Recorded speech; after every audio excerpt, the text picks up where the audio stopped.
قدیم مصر کی سرزمین پر ایک ظالم بادشاہ کی حکومت تھی جسے فرعون کہا جاتا ہے۔ وہ اتنا مغرور ہو گیا کہ اپنے آپ کو خدا کہنے لگا۔ اس کے دور میں بنی اسرائیل کو غلام بنا کر سخت مشقت میں ڈالا گیا، انہیں مارا جاتا، ذلیل کیا جاتا اور تعمیرات پر مجبور کیا جاتا۔ ایک رات فرعون نے ایک خوفناک خواب دیکھا۔ مشرق سے ایک آگ نکلی اور مصر کے تمام گھروں کو جلا دیا سوائے بنی اسرائیل کے گھروں کے۔ تعبیر بتانے والوں نے بادشاہ کو بتایا کہ ایک لڑکا بنی اسرائیل میں پیدا ہوگا جو تیرے تخت و تاج کو تباہ کر دے گا۔ فرعون خوفزدہ ہوا اور حکم دیا کہ ہر پیدا ہونے والے اسرائیلی لڑکے کو قتل کر دیا جائے۔ اسی ظلم کے عالم میں ایک نیک عورت کے ہاں ایک بچہ پیدا ہوا۔ وہ بہت گھبرائی مگر اللہ نے اس کے دل میں الہام کیا، اسے دودھ پلا اور پھر ٹوکری میں رکھ کر دریا میں ڈال دے۔ خوف نہ کر اور غم نہ کر، ہم اسے تجھے واپس لوٹائیں گے اور اسے اپنا رسول بنائیں گے۔ ماں نے آنکھوں میں آنسو لیے بیٹے کو ٹوکری میں رکھا اور دریائے نیل کے سپرد کر دیا۔ ٹوکری بہتی ہوئی فرعون کے محل کے پاس پہنچی۔ فرعون کے نوکروں نے بچے کو اٹھایا اور فرعون کی بیوی آسیہ کی خدمت میں پیش کر دیا۔ آسیہ بے اولاد تھی، انہوں نے جب ایک حسین و جمیل چاند جیسے بچے کو دیکھا تو فریفتہ ہو گئیں۔ بے اختیار بچے کو گود میں اٹھایا اور جلدی سے فرعون کے پاس لے گئیں۔ بولی، یہ میری اور تمہاری دونوں کی آنکھوں کی ٹھنڈک ہوگا۔ اللہ کی مدد سے فرعون کی بیوی نے موسیٰ کی حقیقی ماں کو ہی ان کو دودھ پلانے کے لیے منتخب کیا۔ یوں اللہ تعالیٰ نے موسیٰ کو ان کی ماں کے پاس پہنچا کر وعدہ پورا کر دیا۔ جب حضرت موسیٰ جوانی کو پہنچے اور قوت و عقل میں کامل ہو گئے،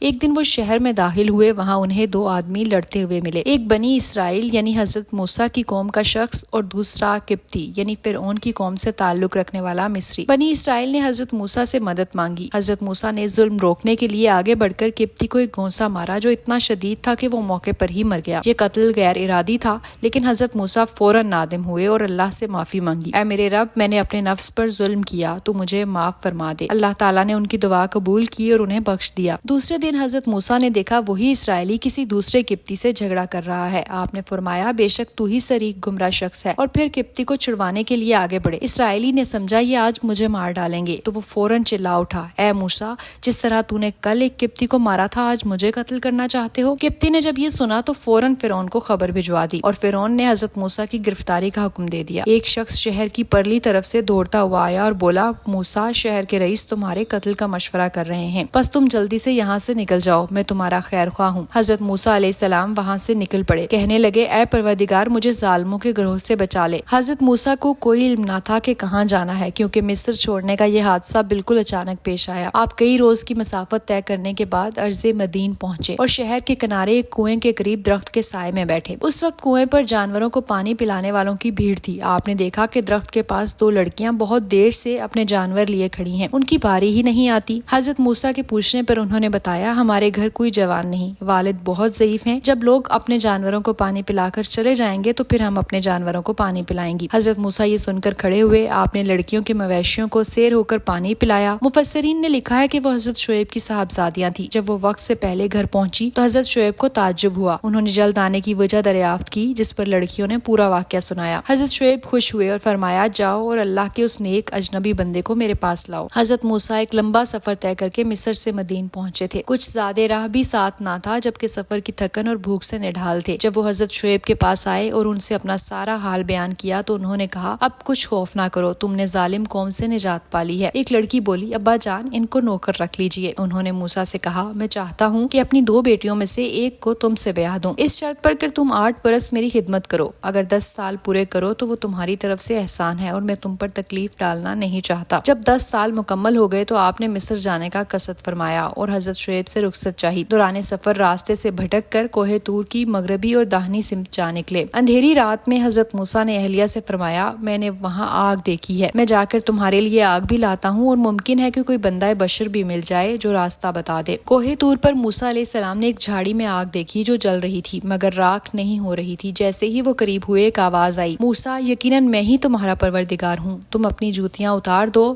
تم طوا کی مقدس وادی میں ہو، میں نے تم کو منتخب کیا ہے، تو جو حکم دیا جائے اسے کان لگا کر سنو۔ حضرت موسیٰ نے جب اللہ ذوالجلال کی آواز سنی تو حیران کھڑے رہ گئے۔ آپ نے فوری طور پر جوتے اتارے۔ اللہ تعالیٰ نے آپ کو شریعت کی تعلیم دی اور 2 معجزات عطا کیے، ایک عصا کا سانپ بن جانا اور دوسرا ہاتھ بغل میں ڈالنے پر چمکنے لگنا۔ اللہ تعالیٰ نے کہا، اے موسیٰ، اب تم فرعون کے پاس جاؤ، اس نے بڑی سرکشی مچا رکھی ہے۔ موسیٰ نے کہا، اے میرے پروردگار، میرا سینہ کھول دے اور میرے کام کو آسان کر دے، میری زبان کی گرہ کھول دے تاکہ وہ میری بات سمجھ سکے اور میرے بھائی ہارون کو میرا مددگار بنا دے۔ حضرت موسیٰ اور ہارون علیہ السلام فرعون کے محل میں داخل ہوئے اور فرمایا، فرمایا ہم دونوں رب العالمین کے رسول ہیں، بنی اسرائیل کو ہمارے ساتھ جانے دو۔ فرعون نے مذاق اڑایا کیا ہم نے تجھے بچپن میں نہیں پالا اور تو نے ایک آدمی کو قتل نہیں کیا؟ موسیٰ علیہ السلام نے جواب دیا میں نے وہ کام غلطی سے کیا مگر اب اللہ نے مجھے ہدایت دی ہے۔ فرعون نے کہا اگر تو سچا ہے تو کوئی نشانی دکھا۔ موسیٰ علیہ السلام نے لاٹھی پھینکی تو وہ ایک زندہ اسطح بن گئی، ہاتھ نکالا وہ روشن چمک سے جگمگا اٹھا۔ فرعون نے جادوگروں کو جمع کیا، 1000 لوگ میدان میں اکٹھے ہوئے، جادوگروں نے رسیاں پھینکی وہ سانپوں کی طرح حرکت کرنے لگی، موسیٰ نے اپنی لاٹھی پھینکی تو وہ حقیقی اسطح بنی اور سارے جادوئی سانپ نکل گئی۔ جادوگر سجدے میں گر گئے، بولے ہم موسیٰ اور ہارون کے رب پر ایمان لائے۔ فرعون غضبناک ہو گیا، اس نے انہیں قتل کر دیا مگر وہ ایمان پر قائم رہے۔ فرعون ظلم پر قائم رہا، اللہ تعالیٰ نے اس کی قوم پر 9 مختلف عذاب بھیجے مگر وہ باز نہ آیا۔ آخرکار اللہ نے حکم دیا رات کے وقت بنی اسرائیل کو لے کر مصر سے نکل جاؤ۔ موسیٰ اپنی قوم کو لے کر نکلے، فرعون کو خبر ملی، وہ فوج لے کر پیچھے آیا۔ بنی اسرائیل سمندر کے کنارے پھنس گئے، گھبرا کر کہنے لگے ہم تو پکڑے گئے۔ موسیٰ علیہ السلام نے فرمایا ہرگز نہیں، میرا رب میرے ساتھ ہے، وہ مجھے راستہ دکھائے گا۔ اللہ نے حکم دیا اپنی لاٹھی سمندر پر مار۔ موسیٰ نے لاٹھی ماری اور سمندر 2 حصوں میں تقسیم ہو گیا، دونوں طرف پانی کی دیواریں، درمیان میں خشک راستہ۔ بنی اسرائیل گزر گئے، فرعون نے پیچھا کیا، جیسے ہی وہ بیچ میں پہنچا پانی دوبارہ مل گیا اور وہ ڈوب گیا۔ چند روایات کے مطابق فرعون مرنے سے پہلے ایمان لایا مگر دیر ہو چکی تھی، اللہ نے اس کی لاش کو نشان عبرت بنا کر باقی رکھا۔ بنی اسرائیل آزاد ہو گئے، موسیٰ انہیں سرزمین مقدس کی طرف لے جانے لگے مگر راستے میں وہ کئی بار ناشکری اور نافرمانی کرنے لگتے۔ موسیٰ کوہ طور پر 40 راتیں اللہ سے کلام کے لیے گئے، پیچھے بنی اسرائیل نے بچڑے کی پوجا شروع کر دی۔ واپس آ کر موسیٰ نے سختی سے جھڑکا، بچڑا توڑا اور انہیں توبہ کرنے کو کہا۔ اللہ نے انہیں من و سلوہ عطا کیا، جب وہ پیاسے ہوئے موسیٰ نے پتھر پر لاٹھی ماری تو 12 چشمے جاری ہو گئے۔ اللہ تعالیٰ نے انہیں حکم دیا وہ ارض مقدسہ میں داخل ہو جائیں، اس پر قابض ظالم قوم سے جہاد کریں، لیکن بنی اسرائیل نے ڈر اور بزدلی کا مظاہرہ کیا اور انکار کر دیا۔ اے موسیٰ ہم تو وہاں ہرگز داخل نہ ہوں گے۔ اللہ تعالیٰ نے ناراض ہو کر فرمایا اب یہ سرزمین 40 سال تک ان پر حرام کر دی گئی ہے۔ اللہ تعالیٰ نے بنی اسرائیل کو 40 سال کے لیے صحرائے سینا میں بھٹکنے کی سزا دی۔ اس عرصے میں ایک پوری نسل ختم ہوئی اور ایک نئی بہتر نسل تیار ہوئی جو ارض مقدسہ میں داخل ہو سکی۔ حضرت موسیٰ نے اللہ کے حکم سے اپنی قوم کو تیار کیا۔ ارض مقدسہ کے قریب پہنچ کر حضرت موسیٰ نے وفات پائی۔ زندگی کے آخری لمحوں میں وہ ایک پہاڑی پر چڑھے، دور سے مقدس سرزمین کو دیکھا مگر وہاں داخل نہ ہو سکے، اور ان کے بعد قیادت حضرت یوشع بن نون کو دی گئی جنہوں نے بنی اسرائیل کو فتح و استقرار دلایا۔ حضرت موسیٰ علیہ السلام کی زندگی ہمیں سکھاتی ہے جب راستہ مشکل ہو تو اب بھی اللہ پر بھروسہ رکھو، ظلم کے سامنے حق پر ڈٹ جاؤ۔ اگر آپ کو ہماری ویڈیو پسند آئی ہے تو چینل کو سبسکرائب اور لائک ضرور کریں۔